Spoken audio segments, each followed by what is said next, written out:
హల్లెలూయా. ప్రభువైన యేసుక్రీస్తు వారి పరిశుద్ధ నామములో మీకు శుభములు తెలియజేస్తున్నాను. దేవుడు మిమ్మల్ని బహుగా దీవించి ఆశీర్వదించును గాక. హల్లెలూయా.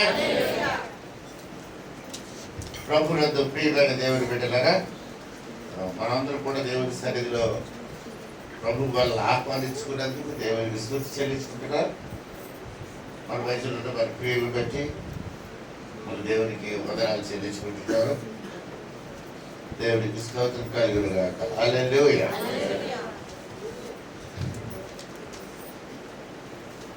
ఈ వారంలో 22వ తారీఖున అస్మిత పాత్ర గారి యొక్క బర్త్డే ఉంది. వారి కొరకు మీరు ప్రార్థన చేయాలని మనం చూస్తున్నారు. అలాగే 25వ తేదీన మనం వచ్చిన కృతుల గారి యొక్క వివాహ వార్షికోత్సవం కూడా ఉంది. వారి కొరకు కూడా మనం జ్ఞాపకం చేసుకుందాం. ఈ రెండు ఈ వారంలో జరగవలసినవి.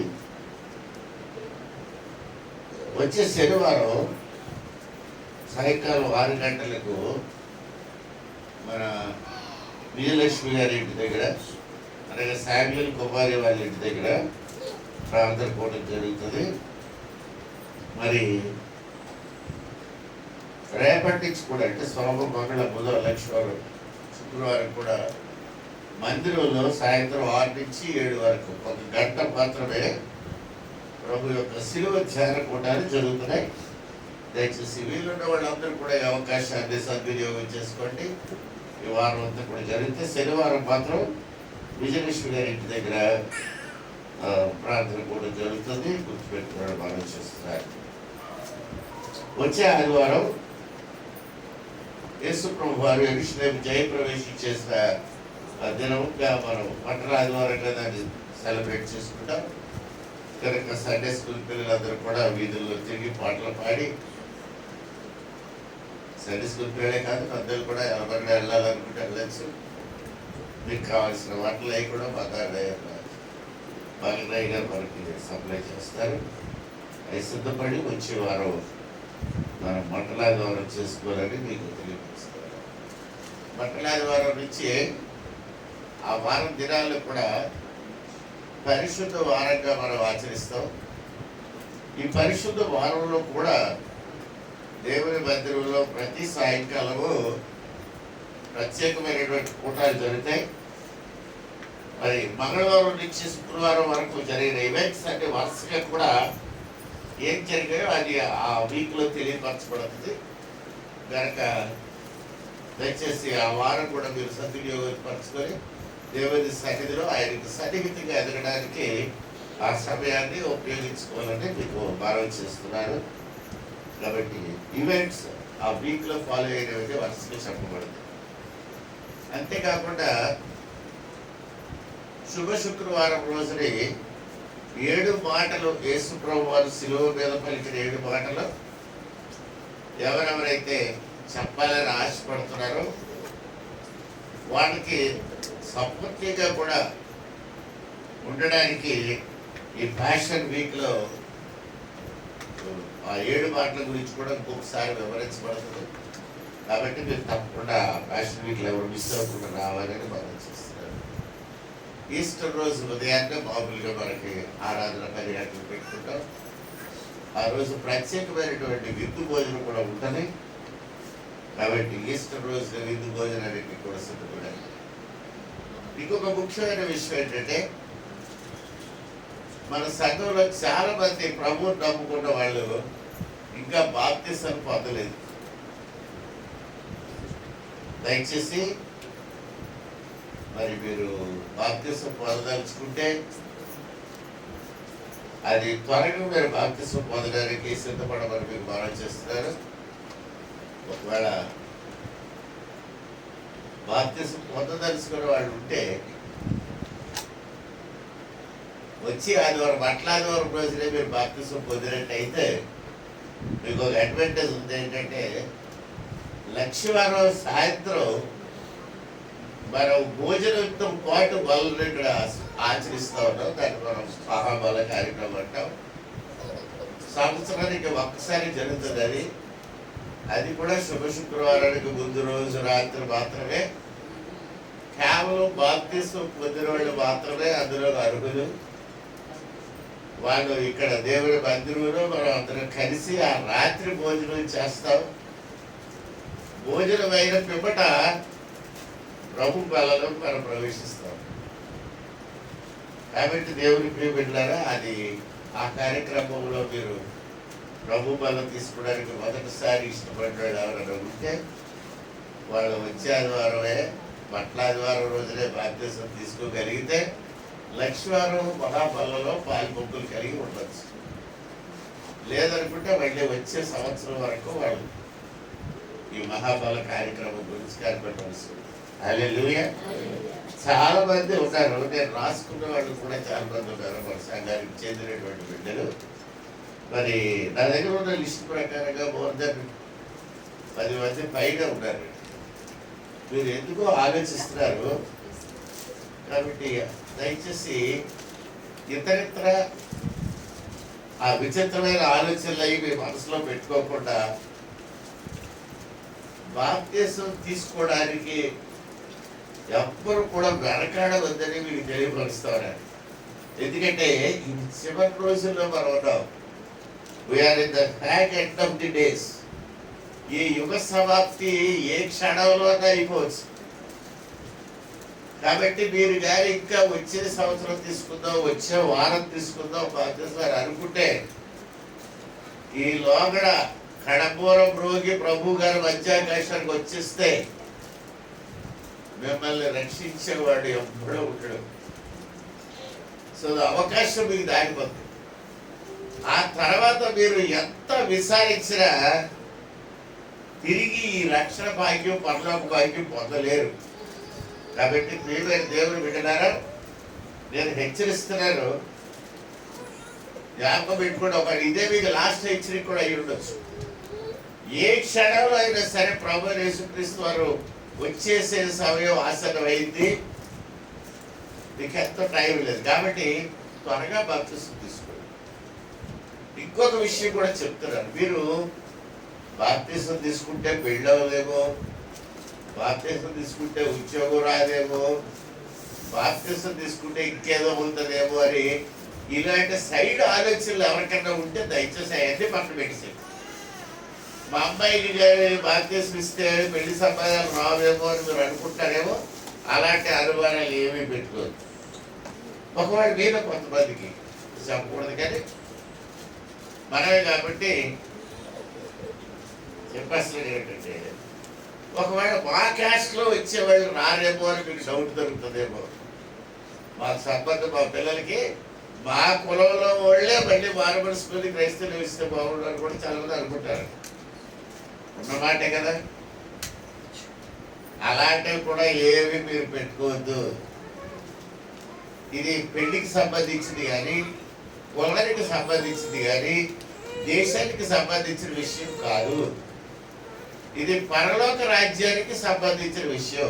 బాప్తిసం దేనికి సంబంధించిందండి? పరలోక రాజ్యం, నిత్య జీవానికి సంబంధించిన లింక్ అది. మీ బిడ్డలు నిత్య జీవంలో ఉండాలనుకుంటే వెంటనే వాళ్ళకి బాప్తిసం తీసుకోమని చెప్పండి. హల్లెలూయా.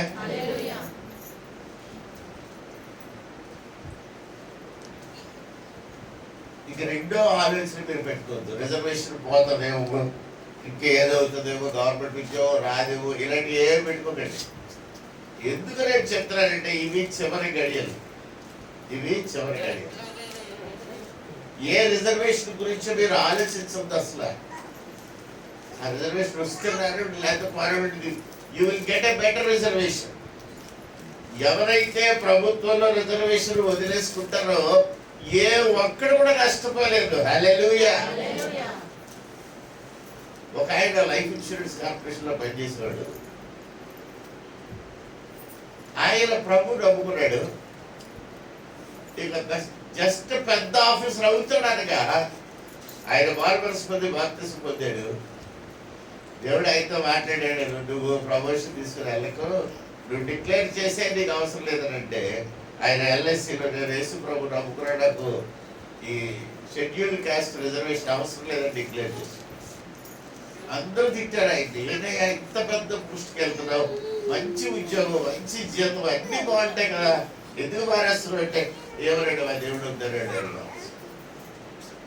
అది మారేసిన వెంటనే లైఫ్ ఇన్సూరెన్స్ కార్పొరేషన్ వాళ్ళు డెవలప్మెంట్ ఆఫీసర్స్ ని అపాయింట్ చేసుకోవడం మొదలు పెట్టారు. దానికి ఇన్ఛార్జిగా ఈయన వేశారు. ఈయన డెవలప్మెంట్ ఆఫీసర్స్ దాంట్లో ట్రాన్స్ఫర్ అయిన తర్వాత ఉన్నతమైన స్థితిలోకి దేవుడు ఆయన తీసుకెళ్ళాడు. హల్లెలూయా. అప్పుడు ఆయన అనుకున్నాడు, మారే పెట్టి ఉన్నతమైన స్థితిలోకి రాగలిగాడు. హల్లెలూయా. ఏ ఒక్కడు కూడా గవర్నమెంట్ రిజర్వేషన్ వదులుకున్న కూడా నష్టపోలేదు. ఇప్పుడు వచ్చి ఏ ఒక్కడు కూడా, కొంతమంది బాప్తిసాలు పొంది మాకు అవసరం లేదని రాసిచ్చారు. ఎవరైతే అలాగే రాసిచ్చేసారో వాళ్ళ పిల్లలు అందరూ కూడా ఇప్పుడు మంచి ఉన్నతమైన ఉద్యోగాల్లో ఉన్నారు. హల్లెలూయా. కాబట్టి మీ బిడ్డల వివాహ విషయం కానీ, కులతత్వానికి సంబంధించిన విషయాలు కానీ, ఇహలోక సంబంధమైన ఇతరత్ర వాళ్ళు ఏమనుకుంటారో వీళ్ళు ఏమనుకుంటారో కులంలో వేసేస్తారేమో అలాంటివి ఏమన్నా అపోహలు మీ మనసులో ఉంటే ఇప్పుడే అవన్నీ పక్కన పెట్టేసి మీరు కుటుంబ సహితంగా ఎంటైర్ ఫ్యామిలీ దేవుళ్ళకి వచ్చి బాప్తిసం పొంది ప్రభు రాకడ గురించి సిద్ధపడమని మీకు నేను హెచ్చరిక చేస్తున్నాను. హల్లెలూయా. నేను బాప్తిసాలు ఇస్తున్నప్పుడు కొన్ని కుటుంబాలుగా వచ్చి నాకు బాప్తిసం అంటే మా ఫ్యామిలీ అందరికీ బాప్తిసం అని అడిగితే కుటుంబం అందరికీ బాప్తిసం ఇవ్వడానికి సంఘ కాపరిగా నేనే భయపడ్డానండి చాలా సంవత్సరాల క్రితం. తండ్రికి, తల్లికి, పిల్లలకి అందరికి ఒకసారి బాప్తిసం ఇవ్వడం. దేవుని బిడ్డలారా, బాప్తిసం పొందడం వల్ల మీకు వచ్చిన నష్టం ఏమీ లేదు. ఒకవేళ రాకడైతే పరలోక రాజ్యం మాత్రం గ్యారెంటీగా మీదే. కాబట్టి నష్టం ఏమీ లేదు, అంతా లాభే. తీసుకోండి. హల్లెలూయా. కాబట్టి మీరు రెండో ఆలోచనలు పెట్టుకోకుండా మీ బిడ్డలకి బాప్తిసాలు ఇవ్వడానికి, ఇప్పించడానికి మీరు ఇష్టపడి సిద్ధపడి ముందుగా తెలియచేయండి. మీకు ప్రార్థన చేస్తాం. ప్రభు ఎవరినైతే తన ఆత్మతో ముద్రించాలనుకుంటాడో అలాగే ముద్రించబడిన వాళ్ళందరూ కూడా దేవుని రాజ్యానికి వారసులు అవుతారు. కాబట్టి అలాంటి దాన్ని మీరు మిస్ చేసుకొని పాడు చేసుకోవద్దు.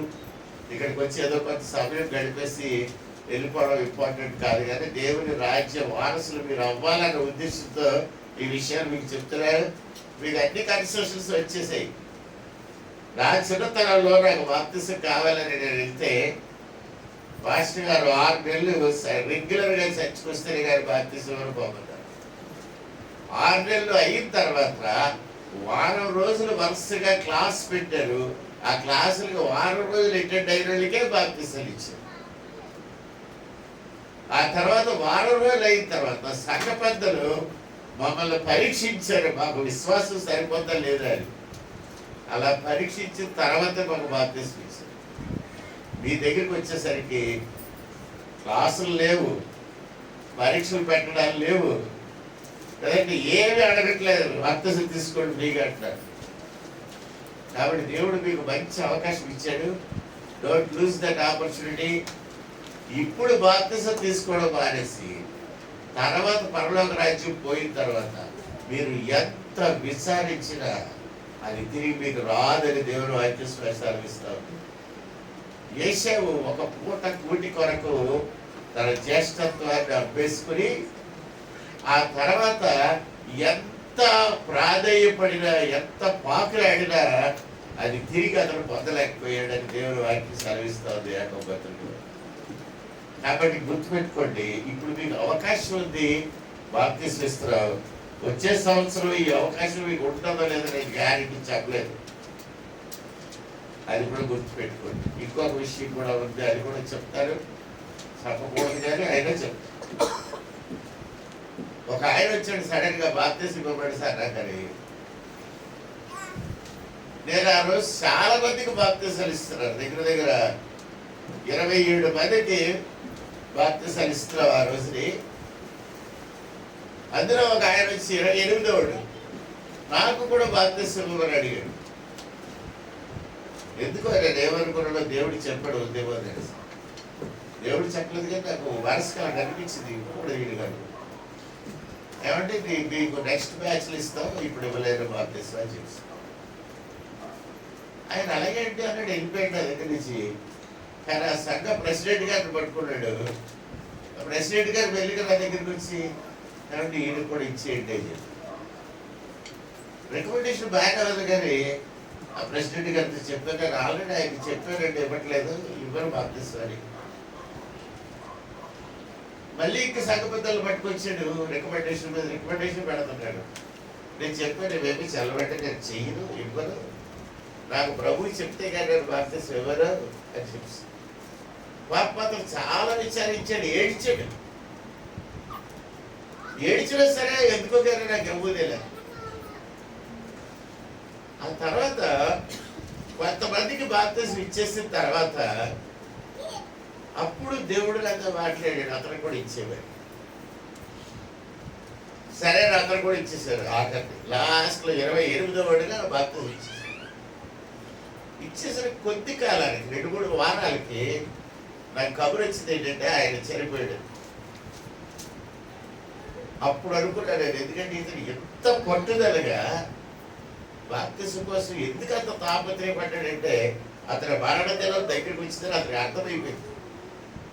అప్పుడు అనుకున్నాడు, నిజమే కదా, ఎవరికైనా సరే మన మరణ దినం రేపే అవ్వచ్చు, ఇవాళ అవ్వచ్చు, నెక్స్ట్ క్షణం అవ్వచ్చు, తెలీదు. కాబట్టి కూడా మనం సిద్ధపడాలి. దానికి కూడా నేను మీకు తెలియపరుస్తున్నాను. దయచేసి మీరు కానీ మీ బిడ్డలు కానీ బాప్తిసం పొందాలని అనుకుంటే ఇదే మంచి తరుణం, అవకాశం. వెంటనే బాప్తిసం తీసుకొని దేవుని ఆత్మచేత ముద్రించబడి పరలోక రాజ్యానికి యోగ్యంగా ఉండమని మీకు హెచ్చరిక చేస్తున్నారు. మీకు చేయబడే హెచ్చరికలు ఇదే ఆఖరి హెచ్చరిక ఏమో కూడా గుర్తుపెట్టుకోండి. మళ్ళీ పొందే అవకాశం లేకపోవచ్చు. ఒకవేళ నేను కానీ ప్రభు దగ్గరికి వెళ్ళిపోతే మీకు ఇంకో పాస్టర్ గారు వచ్చేవరకు ఎవరో బాప్తిసం ఎవరు, ఆ వచ్చే పాస్టర్ గారు కూడా ఎప్పుడు ఇస్తాడో బాప్తిసం నాకు తెలియదు. కాబట్టి తరుణం ఉన్నప్పుడే బాప్తిసం పొందమని మీకు హెచ్చరిక చేస్తున్నారు. దయచేసి ఈ మాటలు చాలా సీరియస్గా తీసుకువస్తుందని మీకు మనం చేస్తున్నారు.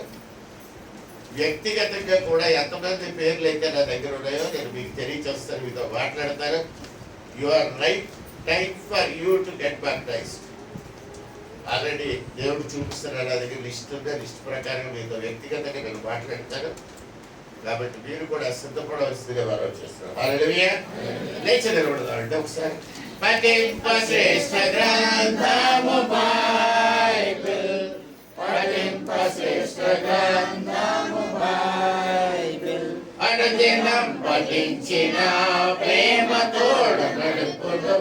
ఓ పఠింప శ్రేష్ఠ గ్రంథము Bible. The best book to read is the Bible. The best book to read is the Bible. If you read it every day, if you read it all the day. Oh, the best book to read is the Bible. दुनिया में सबसे प्यारा पुस्तक Bible, दुनिया में सबसे प्यारा पुस्तक बाइबल. पढ़े न इसको रोज बरोज रहेगा कब कोई न हो. ओ दुनिया में सबसे प्यारे पुस्तक बाइबल. हालेलुया.